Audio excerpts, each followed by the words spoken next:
Parlons du scandale de Kanyama Sese. Vous avez vu tous l'histoire de Kanyama Sese, on en a fait à beaucoup d'endroits, mais ce qui s'est passé du côté du Katanga, spécialement au Lualaba, c'était un scandale. Pourquoi?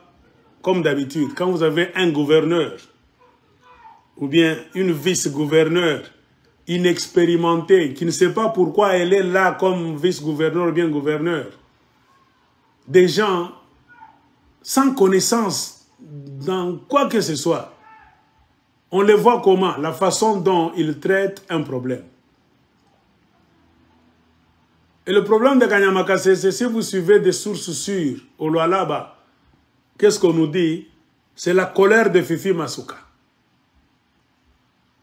Parce que l'une de ses sœurs qui emportait une mallette, un sac là où il y avait beaucoup d'argent en espèces, dans un véhicule là-bas, je ne sais pas si j'ai cette histoire ici, est allé, ils ont parqué leur véhicule quelque part,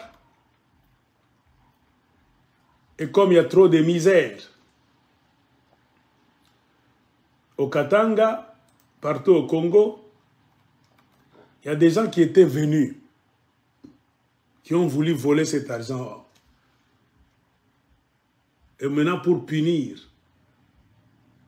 les garçons là, à qui ils n'ont pas donné du boulot, qui sont partout maintenant, qui déstabilisent la ville de Kolwezi, Fifi Masuka, sous l'effet de la colère, a organisé l'expédition punitive appelée Opération Kanyama Sese. Fifi Masuka, derrière l'opération Kanyama Sese, province du Lualaba, l'opération criminelle Kanyama Sese a été voulue par Fifi Masuka, la vice-gouverneure du Lualaba. Il y a des secrets maintenant qui commencent à sortir. Dans un rapport partiel du CCO du mois de juillet 2022, qui fuite déjà dans les réseaux, sur les réseaux sociaux, et donne des détails très importants sur le déroulement de l'opération criminelle appelée Kanyama Sese dans la ville de Kolwezi. Ce rapport donne quelques détails sur la vraie raison qui a poussé Fifi Masuka à autoriser le déclenchement de cette opération dans la ville de Kolwezi. Il y a eu plus de 57 portés disparus, plus de 50 Katangais massacrés et plusieurs blessés ce jour-là dans la ville de Kolwezi, selon le rapport de la commission d'enquête de l'Assemblée provinciale du Lualaba. Certains officiers innocents de la PNC Kolwezi sont aux arrêts et détenus arbitrairement jusqu'à présent dans la prison de Dilala pour des faits qu'ils n'ont pas commis. Ce rapport du CCO du 13 au 14 juillet 2022 renseigne que l'opération traque des paisibles citoyens katangais de Kolwezi dans la province du Lualaba dans cette opération criminelle Kanyama Sese. Cela aurait été déclenché sur l'instruction de Madame Fifi Masuka. Le détonateur, c'était comment? Certains pickpockets, des voleurs là-bas, Kachomona, avaient réussi à voler l'argent appartenant à la grande sœur de Fifi Masuka. Une très grande somme. Après avoir fait le rapport à sa petite sœur, qui est vice-gouverneure, sur ce qu'elle venait de subir. Et Fifi Masuka, prise de colère, la surnommée fille aînée de l'Union sacrée du Lualaba, la fille aînée de Chilombo. Comment on surnomme Fifi Masuka? La fille aînée de Chilombo aurait ordonné à la police nationale congolaise et aux autres services de sécurité et de renseignement de mettre la main à tout prix sur ces voleurs. C'est ainsi que l'opération criminelle Kanyama Sese connaîtra son début, suivi de meurtres de Katangais, de disparitions forcées et de blessés. Le président de l'Assemblée provinciale, le bureau de cette Assemblée provinciale et tous les députés provinciaux de Lualaba sont au courant de cette vérité qui fâche et qui demande des sanctions très sévères à l'endroit des auteurs et initiateurs de cette opération. Ils savent bien ce qui s'était passé ce jour-là. Curieusement, certains d'entre eux se taisent à cause de l'argent de la corruption. Ce rapport partiel du CCO Lualaba est désormais clair. L'Assemblée nationale doit se saisir de ce rapport et déclencher une enquête sérieuse sur les massacres des Katangais victimes de cette opération criminelle Kanyama Sese. La justice doit aussi s'impliquer pour que les coupables répondent de leurs actes. Fifi Masuka est le ministre provincial de l'Intérieur. Deoda Kapenda, je ne sais pas, oui, c'est Deoda Kapenda, doivent être interpellés par la justice pour raison d'enquête si réellement cette justice existe en RDC. Donc, c'est un texte là-bas, là où on demande que la justice soit faite. Ainsi, on a arrêté beaucoup d'enfants, des enfants innocents. Vous avez vu des vidéos là où des mamans pleuraient. On a montré même des vidéos là où les enfants étaient morts. Quand vous regardez sur le corps de ces enfants là-bas, c'est comme si on les avait brûlés. On les avait enchaînés. Tous avaient les traces de menottes. On les avait attachés derrière. Avec des poitrines là-bas. C'est comme si on avait promené la flamme, le feu. Donc, torture sur torture. Ça s'était passé au Lualaba, la province de votre chère Fifi Masuka, la caissière de l'UDPS. Et jusqu'à présent, comme elle est la caissière de l'UDPS, vous comprenez la justice à deux vitesses, rien n'a été foutu. On a lancé des enquêtes. Il y a des députés. Le problème, c'est la corruption au sein de... Comment est-ce que vous appelez là? De l'Assemblée provinciale du Lualaba. Il y a des divisions. Fifi Masuka voulait avoir une assemblée à ses ordres, à ses genoux. Vous connaissez le truc. Ils ont démis de leurs fonctions beaucoup de députés provinciaux qui étaient dans le gouvernement quand Mouyej était là. Fifi Masuka, selon quel texte de la Constitution du Congo? Rien. Selon quel texte de la loi? Zéro. La dictature, le nazisme. Fifi Masuka, poussé par Chilombo et les caciques de l'UDPS, les mafiosi, qui veulent que la caisse du Lualaba soit ouverte, la barrière, pour venir voler, ont déposé beaucoup de ministres provinciaux Katangé, Lualabé. Et pour créer la zizanie, diviser pour mieux régner, ils les ont remplacés avec d'autres ministres. Comprenez pourquoi au Lualaba, les députés provinciaux ne peuvent jamais s'asseoir.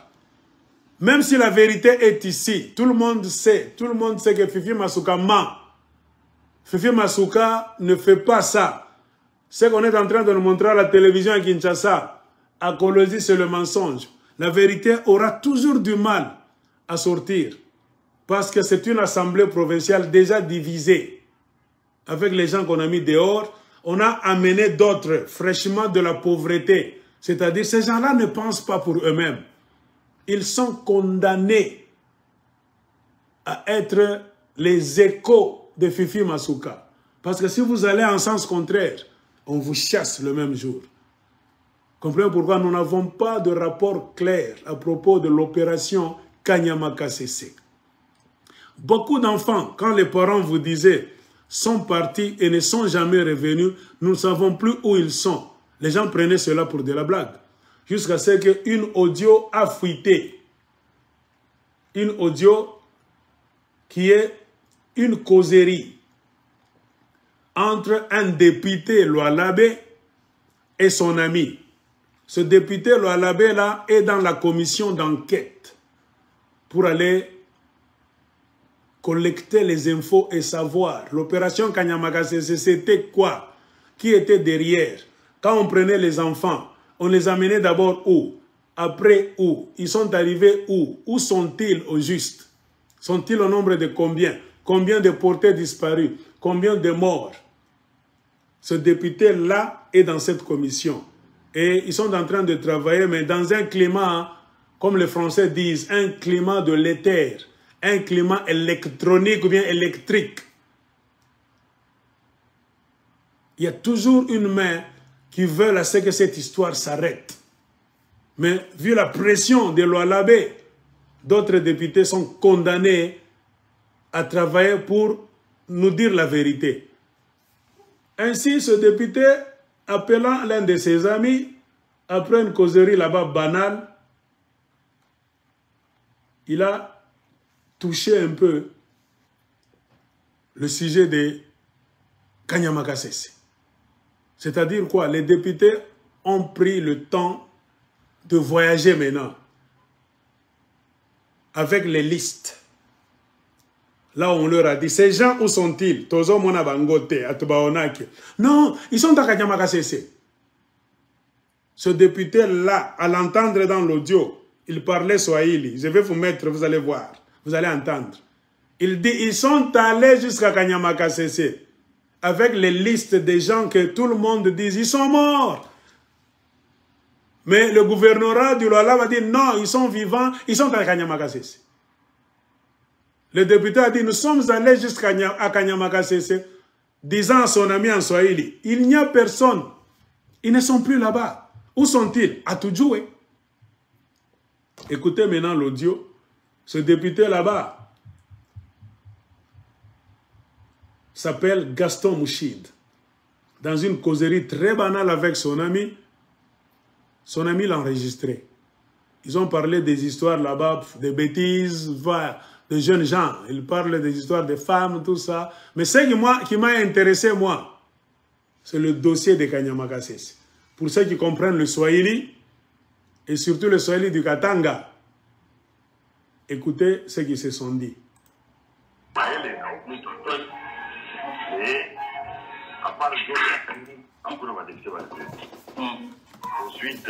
C'est ça le député qui parlait. Mais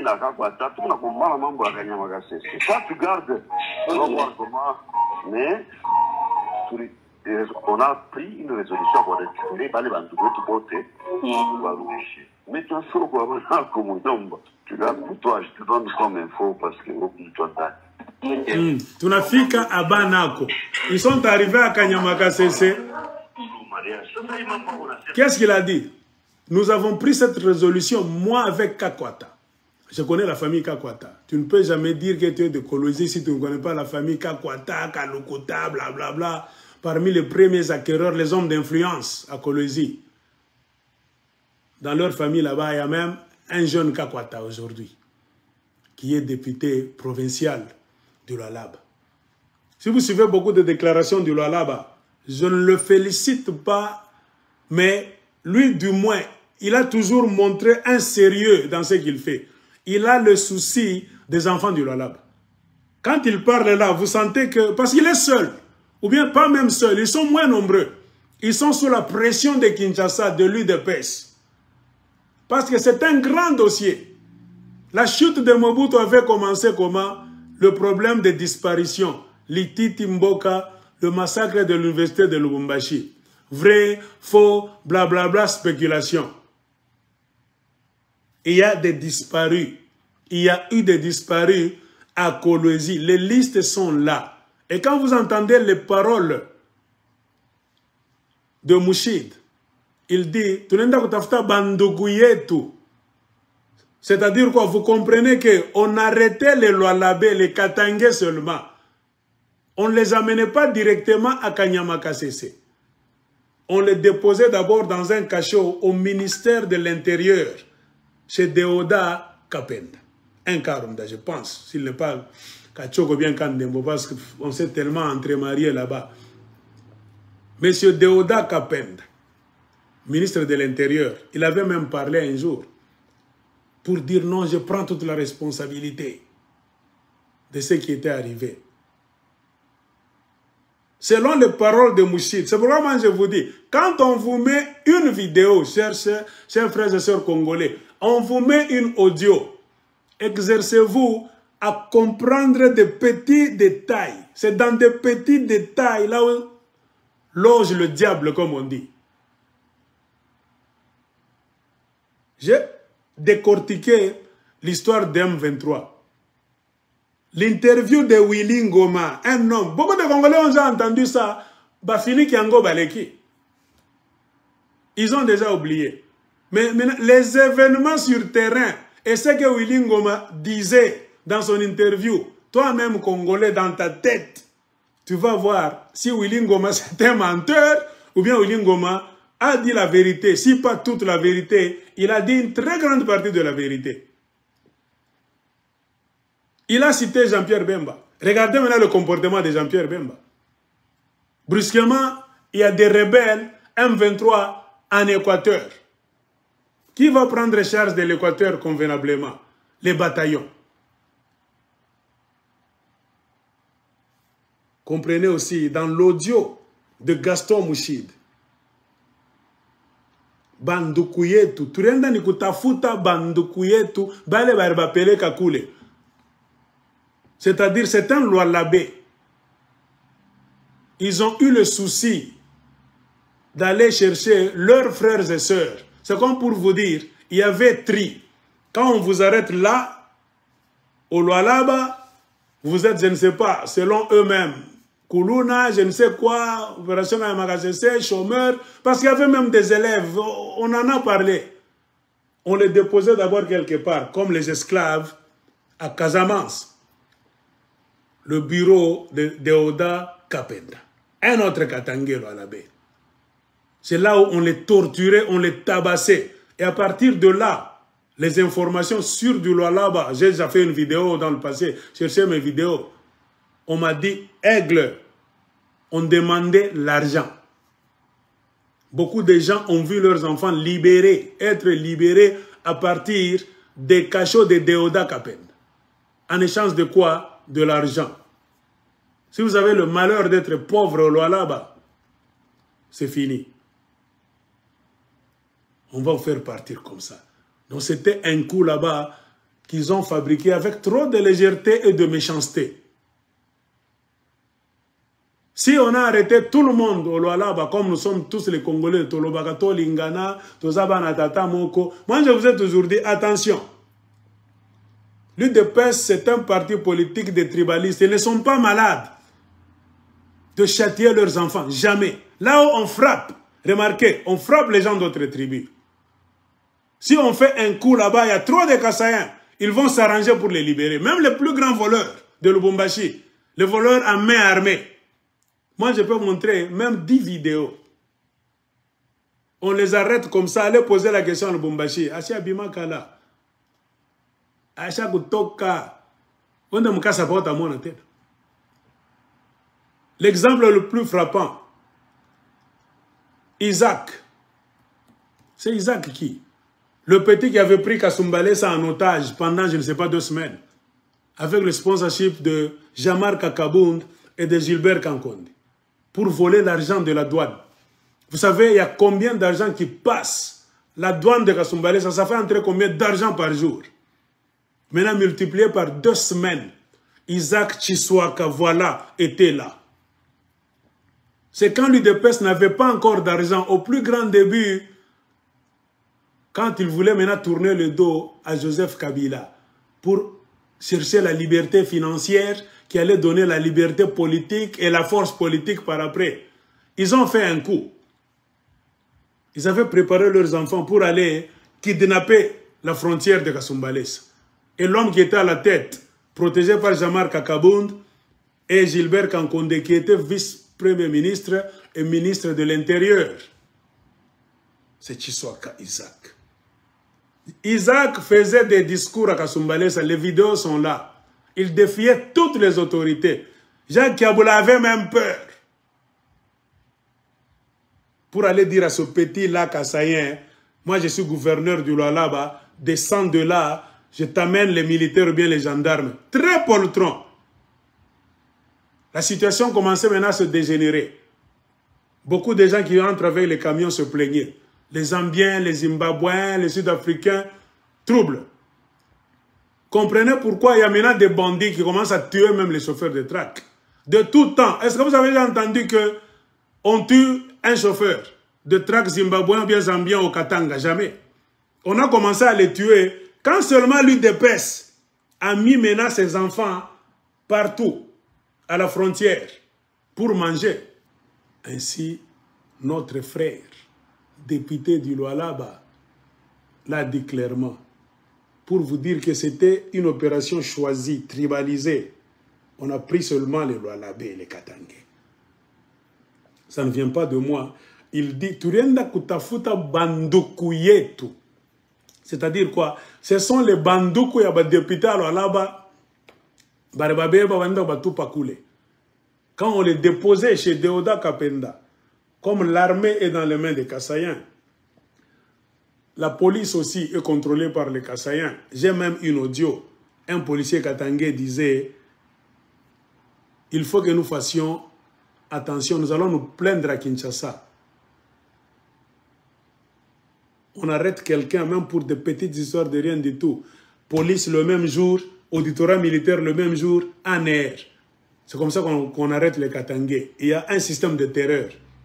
J'ai cet audio ici. J'avais fait passer ça pendant l'une de mes vidéos. Un policier Katangais en train de regretter. Ça commence à exagérer. Il y aura une guerre civile à Kolwezi. Comme on appelle dans les audios. Un policier Katangais qui a même dit son nom. Moi, je ne me cache pas. Comment les bandoukots na babamba tout ville na police tena na valeur. L'UDPS a mis en place un système demandé partout. Un petit mouvement. La police ne fonctionne plus chez l'UDPS. C'est l'auditorat militaire et l'ANR et un Katangais. C'est rapide. La même nuit, Kinshasa. Comprenez pourquoi les prisonniers Katangais sont toujours à Kinshasa. Mouyège, on l'a bloqué à Kinshasa.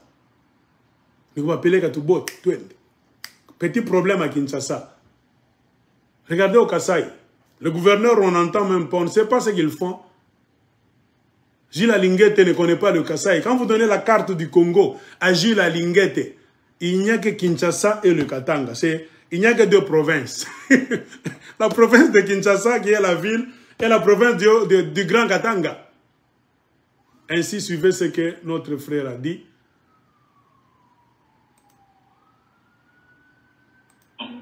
Ensuite, mambo ya nani ni na kapata tuna bomba mambo ya kanyama kasi ça tu gardes comment mais on a pris une résolution pour récupérer Bandoukwet. Tu gardes pour toi, je te donne. Tunafika abana komuyomba, tu gardes pour toi. Donc selon le député Gaston Mouchid, ils sont en train de se battre. Ce n'est pas facile de faire ce qu'ils sont en train de faire, car Fifi Masuka a déjà divisé l'Assemblée provinciale du Lualaba. Quand il avait fait sortir beaucoup de députés, elle les avait licenciés, chassés, pour les remplacer de facto par d'autres députés là-bas, malandrins, des pauvres de Kolwezi là-bas.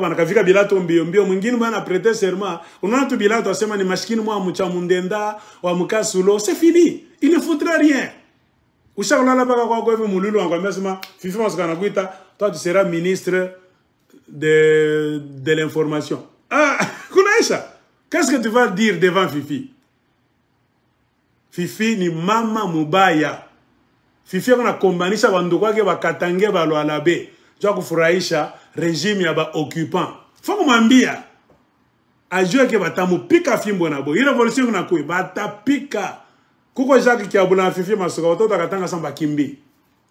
Chiko bintu bitashanje Fifi kama ko baka mkolwezi we kako kanenela pale. Na Jacques Kiabula. Batamikupula namna moya mutasikia habari.